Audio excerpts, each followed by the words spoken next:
After Jesus died, 7 shocking things happened instantly. Imagine you're walking through the streets at noon. The sun shines brightly. The typical Middle Eastern afternoon heat warms your skin. But suddenly, everything changes. The sky begins to darken. Shadows stretch longer. The sunlight fades away, and an eerie silence takes over the surroundings. What is happening? It's not clouds. It's not a storm. And definitely, it's not an eclipse. Astronomically, that would be impossible during Passover, a festival always held during the full moon. So, what made the light disappear? 12 hours of the day condensed into 3 hours of absolute darkness. From noon to 3 p.m., the world plunges into deep darkness. While hanging between heaven and earth, Jesus fights his final moments on the cross. Could it be creation itself responding to the Creator's pain? Or was this the sign the prophets announced centuries before?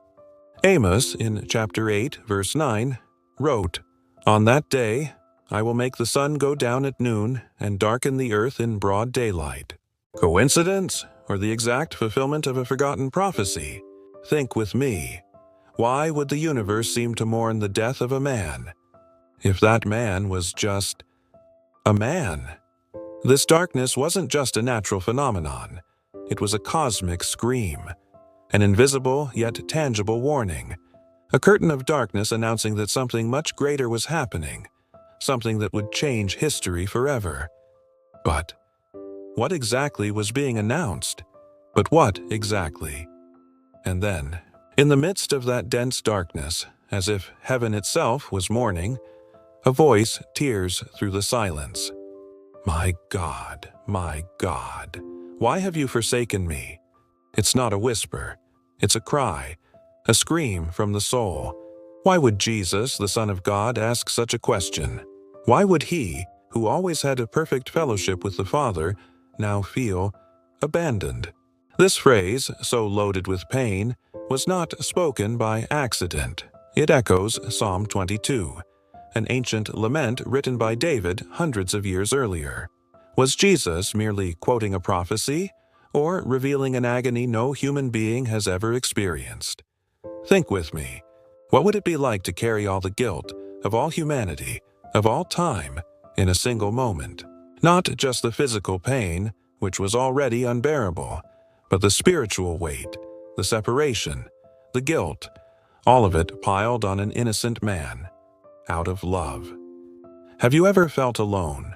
Ever felt as if even God had gone silent? Now imagine that multiplied to the highest degree, and yet still chosen. Jesus chose this path. But why? What was so valuable in us to justify this pain? This cry is not just about suffering. It's a revelation.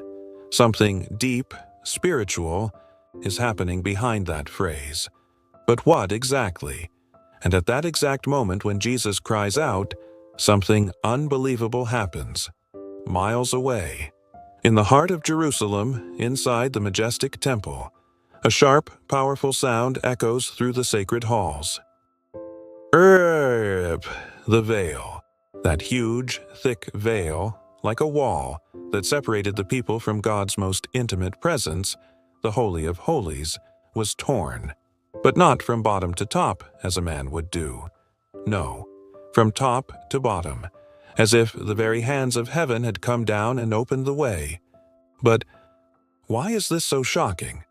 That veil was not just fabric. It was a boundary, a sacred barrier. Only the high priest could cross it, and only once a year, with fear and ritual. It symbolized the separation between sinful man and God's holiness. And now, it's torn, forever. What does this mean? Could it be that with Jesus' death, something invisible broke in the spiritual realm? Could it be that at that moment a new way was opened? A way where it is no longer necessary to be pure, perfect, or part of a religious elite to approach God. The curtain fell, access was granted. The veil that kept us apart was removed. But if the veil fell, what comes next? And then, As if heaven wasn't already saying enough, the earth itself begins to respond. At the exact moment Jesus dies, the ground in Jerusalem shakes. The stones cry out. The rocks split apart. A violent earthquake shakes everything. Houses sway, columns collapse, people scream and run in panic. It's as if all creation was convulsing. But why? It wasn't just a simple seismic tremor. It was a sign, a profound response from nature to what had just happened on the eternal plane. Do you remember how earthquakes in the Old Testament always signaled God's presence or His judgment? When God descended on Mount Sinai, the mountain shook. When the prophets cried out for justice, the earth responded.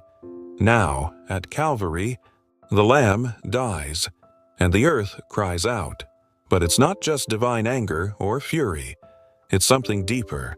It's as if the universe was feeling the rupture, not of tectonic plates, but of history. As if time itself was being split there. What did the earthquake reveal? Was it only the end, or the beginning of something new? But the most surprising was yet to come. While the earth trembled and the sky remained dark, something completely unnatural began happening in the quietest, most forgotten places of Jerusalem. The tombs began to open. Yes, tombs, graves. Those stones sealing the dead were now being removed, and what Matthew records defies all human logic. Many bodies of the saints who had fallen asleep were raised, and coming out of the tombs after his resurrection, they went into the holy city and appeared to many. Matthew 27:52-53. Wait, the dead coming back to life? Who were these saints? Why did they resurrect at that exact moment? And why were they seen by many, walking through the city as living witnesses of an eternal mystery? This is not a legend. It's a biblical record, and it didn't happen after Jesus' resurrection, but at the very moment of his death. What does this tell us? Perhaps that Jesus' death was not a defeat, but a door, a cosmic snap that opened the way for life to conquer death.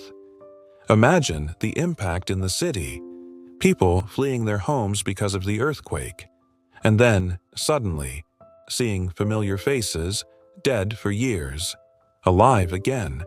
If death lost its dominion there, what else could have changed?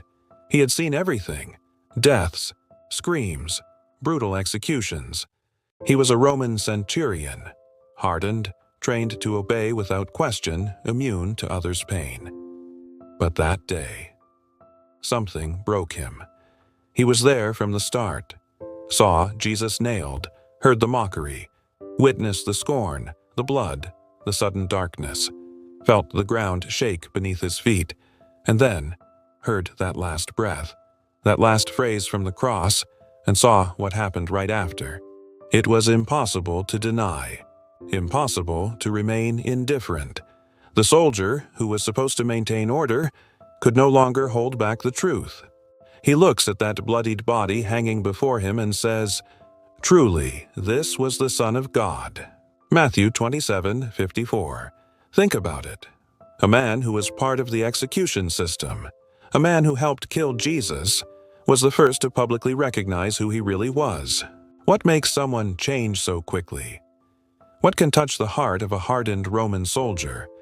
The answer is not in words, but in everything he saw: the silent nature, the torn veil, the earthquake, the dead rising, and a man who died in a way no other man ever died. That moment revealed something deep. Even those who seem farthest from God can recognize him in a single instant of clarity. But what about the others? How did they react? Hours before, the crowd was in cruel ecstasy. They laughed, they mocked, they spat. "Save yourself," they shouted, as if watching a spectacle. But now, the sky darkened, the ground shook, the temple was torn, tombs opened, and even a Roman soldier bowed. Suddenly, the crowd realizes this was not just another crucified man. The laughter dies down. The mockery gives way to fear, and a new sound begins to spread among the people.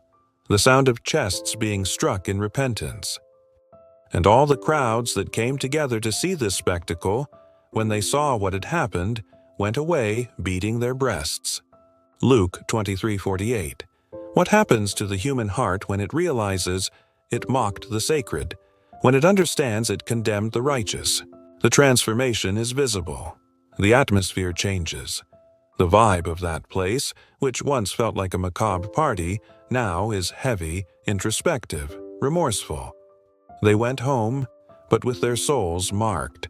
The question hanging in the air, that no one dared to voice aloud, was, "What have we done?" But the question that echoes to this day is different. And we? What will we do with all this? But not everyone was moved. Even with the sky dark, even with the earth shaking, even with the dead walking the streets, some remained cold, eyes that saw everything, but chose not to see. The religious leaders, those who studied the scriptures most, who longed most for the Messiah, were precisely those who resisted the truth the most. Why? Perhaps pride, power, fear of admitting they were wrong. Despite all the signs, despite the exact fulfillment of prophecy, they hardened their hearts. And yet, nothing could stop what was beginning. In that dark moment, while many wept and others closed themselves off, an invisible revolution was born.